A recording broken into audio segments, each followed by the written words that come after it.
Hi Hermit, welcome back to my channel. My name is Dara and today we are just going to have a chilled, chatty catch-up relating to bookish things. So I'm going to be talking about what I've been thinking and feeling in terms of my reading recently.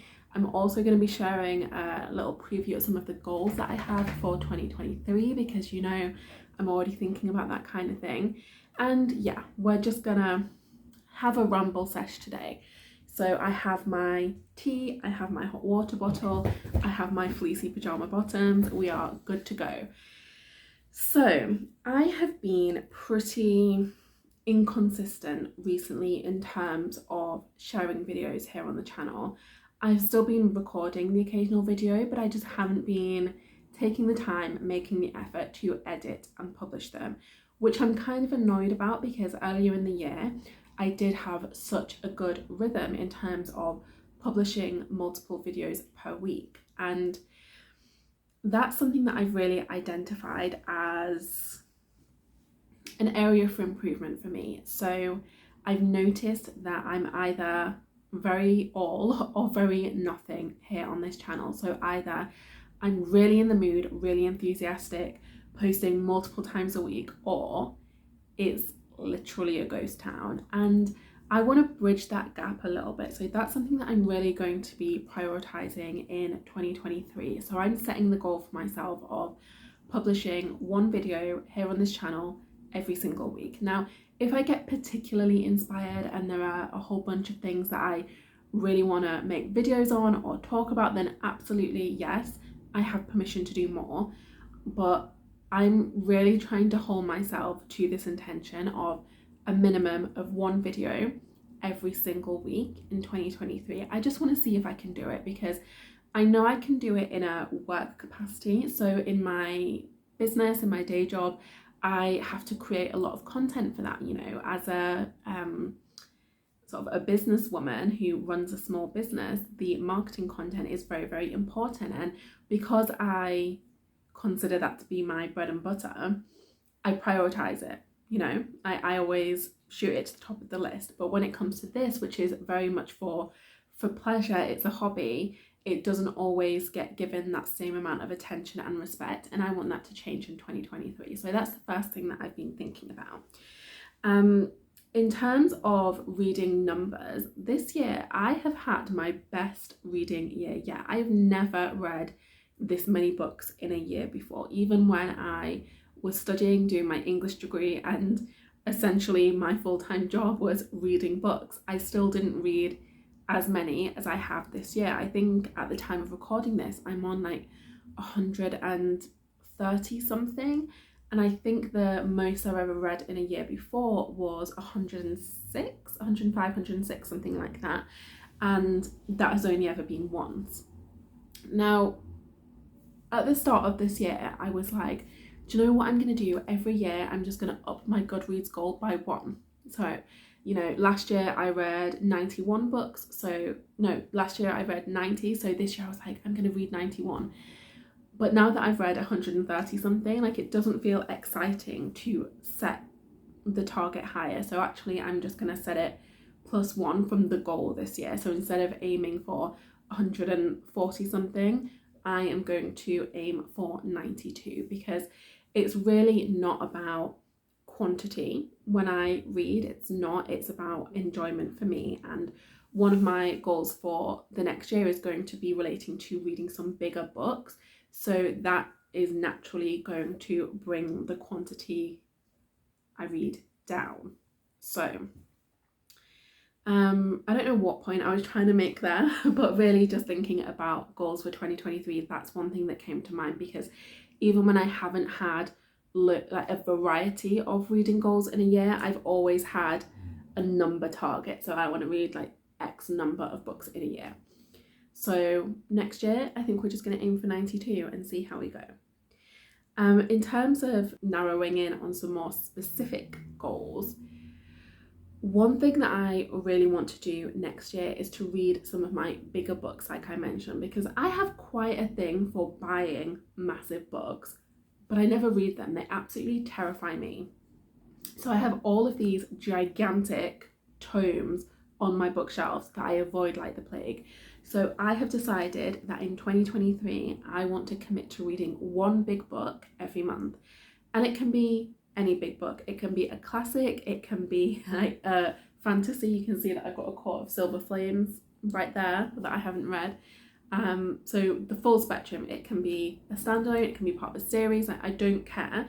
I just want to tackle one big book every single month. And by big book, we're going to define that as anything that is more than 550 pages. So that's the benchmark we're working with. So I want to read one of those every single month. Then the other intention that I have is to read more of my physically owned books, because I've noticed, especially in the past couple of months, I haven't been reaching for any physical books at all. I've been wanting to read everything on my Kindle. And, you know, no shade to Kindle reading. I'm a big fan of having an e-reader. I think it makes reading so accessible. It gives people who wouldn't ordinarily be able to afford certain books the opportunity to read whatever they like.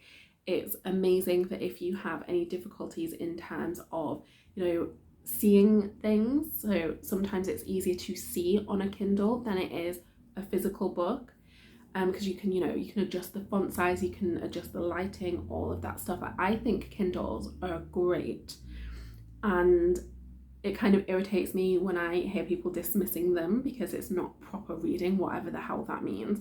But I'm getting on another tangent here. So even though I love, adore, cherish my Kindle and will never be without it, I want to commit to just chipping away slightly more at my physical TBR, because I have this goal of having this bookcase here that you can see behind me, these 3 shelves, be my unread books, and then everything else I own be things that I've read. And right now that is not the case. Right now we have these 3 shelves, we have the book cot, we have another 4 shelves there, then we have the 3 massive shelves, and nearly all of them are unread. Like, I do have some read books interspersed here, but they're predominantly unread, and I just want to start working on that balance. Now, I'm not going to set myself a crazy challenge of, you know, like reading to 0 in a year, because that's just not going to happen for me. I know myself, and I know that at some point throughout the year I will get bored, I will stomp my foot, I will have a tantrum, and I will just throw that goal out of the window. So instead, I just want to commit to reading 3 books from my physical TBR every single month. And I'm going to allow myself to double up here. So if one of my big chunky books is something that I own physically, it counts for both goals. And, you know, we love some goal hacks, we love the efficiency. So, you know, really setting myself up for success there. Now, in previous years, I have definitely fallen into that trend of, you know, 22 books I want to read in 2022, 21 books I want to read in 2021, etc., etc. And I have not always done the best. In fact, I've never done the best. Like, I'm really trying to work on my relationship with TBRs. They're not something that always go that well for me. But I do love the idea of really taking stock of the books that I have access to and choosing some priority reads for the year. Now, I follow someone here on YouTube and also on Instagram, Alana. So her channel is Alana Estelle, and she is my idol. She is my idol because she basically plans out her entire year of reading in advance and then sticks with it. And I wish I could be like her, but I absolutely cannot. I'm such a mood reader. I definitely move with my whims, but I still do want to maybe make myself a little list of books that I would like to get to in the following year. But what I'm thinking this time around, instead of, you know, just going up in line with the years, instead of doing 23 books I want to read in 2023, I think I'm just going to pick 12. I'm going to pick 12 books that I would love to read in the year of 2023. And the reason I've landed on 12 is because then, like, I can read one a month. You know, one a month doesn't seem overwhelming. Like, even if I'm mood reading the rest of the time, that one a month, like, I can probably find something from my list that fits the vibe I'm in. And that's not to say that I have to read one from the list every single month. Like sometimes I might read 3, sometimes I might read 0. Like I'm just going to leave that very, very fluid. But I think a list of 12 feels very manageable. And like I said, I want to set myself up for success. I admire all of the booktubers who set themselves difficult challenges and crazy challenges that really stretch them and really do not come easily. But I don't want to do that. I don't want to do that. I want to set myself up for success. Like I said, this is a hobby channel. This is for pleasure. So why am I going to torture myself? Why am I going to make it difficult? I'm just not. I have enough of that in the rest of my life. So yeah, that's something that I'm thinking for next year. I will film a video at a later date where I share the 12 books that I am going to hopefully read in 2023. I have some ideas already, but I'm not settled on those yet. Another thing, so we're kind of like jumping around all over the place here because now I want to go back to some of my booktube goals. So I mentioned that I really want to commit to uploading one video every single week in 2023. That is true. I've been thinking about the types of video that I want to create, and I've had some really fun ideas that I want to play around with. One of which is not, I mean, I wouldn't say this is a fun idea. This is just more of a sensible idea, I would say, is I want to play around with how I currently do wrap-ups. So one of my intentions for this year was to do a monthly wrap-up as a minimum every month, and for the most part I've done that. But what I've noticed is I get quite bored filming wrap-ups, and I also get forgetful, because on average I read about 14 books a month. That is my regular amount. There are months where I've read more, so I think in July I read 20 something, which is way more than I could usually hit. But you know, we had a heat wave, I had serious insomnia, I got a lot of reading done during that month, and then there are months where I've been in a massive slump and have struggled to read 5 books.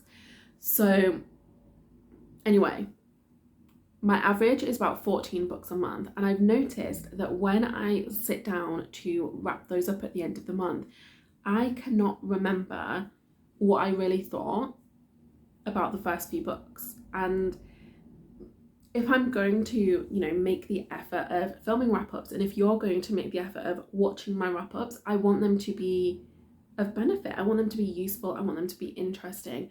So I'm thinking of maybe instead of doing monthly wrap-ups, doing a wrap-up every time I read a certain number of books. So maybe every time I read 10 books or every time I read 8 books, then I will film a video about those, and it gives me a little bit more space to talk about them with some more thought, with some more depth, with some more nuance, instead of just glossing over the basics. So that's what I'm thinking. But let me know in the comments how you feel about that idea.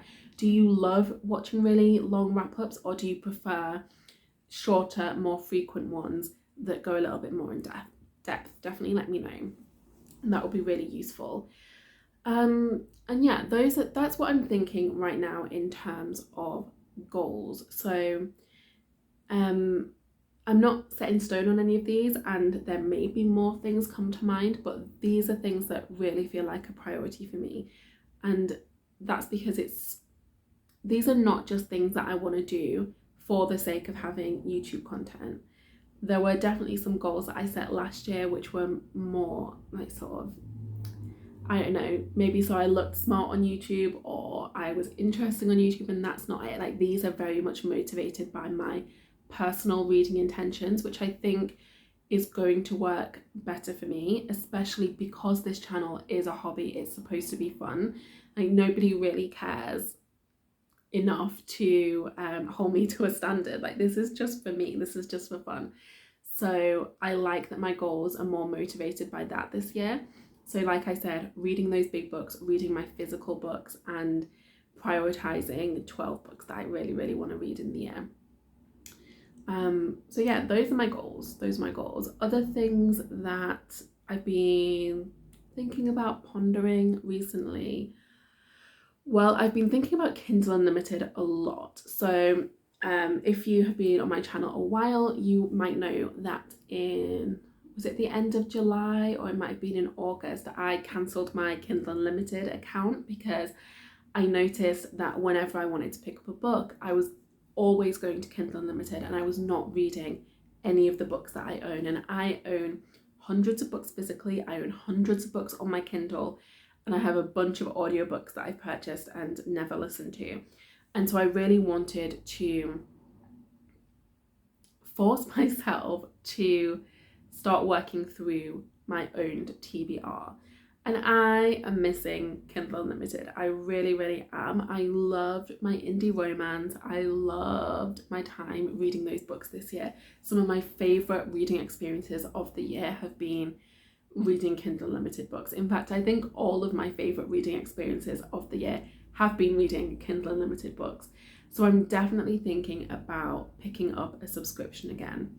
I was toying with the idea earlier in the week of like, oh, if I like last all of next year, then maybe like in December I sign up again. But that felt really depressing. I was like, no, I want it back in sooner. So now I'm thinking that if I stick with my goals for the first half of the year, then for my birthday I will sign up for Kindle Unlimited again. And my birthday is the 7th of June, so it's like a nice midpoint in the year. So if I stick with these goals that I'm sharing from January to May, then I can have my Kindle Unlimited account back. That feels really good. Other reading news. Well, it's not really news per se, but I've been thinking about my reading journal for next year. So I'm a big journaler. I've done all kinds of journaling for most of my life. I have like a daily morning journal where I just work through my thoughts. I have art journals where I unleash my creativity. I have spiritual journals where I track my personal growth and experiment in that realm. And I have, of course, a reading journal. And for this year, I've actually been using a digital one on my iPad. So I use the GoodNotes app, and I found a reading journal on Etsy that really, really works for me. And I think I'm just going to stick with that for next year as well. And it was like I was umming and ahhing for a while because I love getting arty, I love getting crafty. I have an epic stationery collection, an art supply collection, which means I can have a lot of fun getting messy in my reading journals. But what I found is that when I have that kind of journal, I don't update it as frequently, and so it can very quickly feel like I have this massive backlog of stuff to get on paper, especially because, like I said, I read about 14 books a month, which is a lot if you're doing something in your journal for every single book that you read.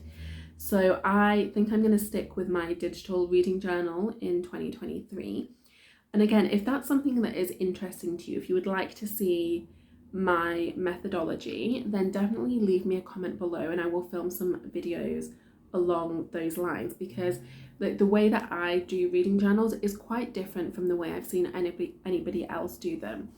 Mine are a lot scrappier and a lot more user-friendly. I think it's not just about the aesthetic. So like I said, if you're interested, definitely pop a comment below and let me know. Anyway, I've been rambling on for quite a while now. My tea has gone cold and I haven't even had a sip, so I'm gonna go and heat that up and I'm gonna let you get on with the rest of your day. So it's really nice to be back talking to you, talking to the camera, and getting my head in the reading and like reading community game again. So have a fabulous day, and hopefully I will see you back here for my next video. Bye for now.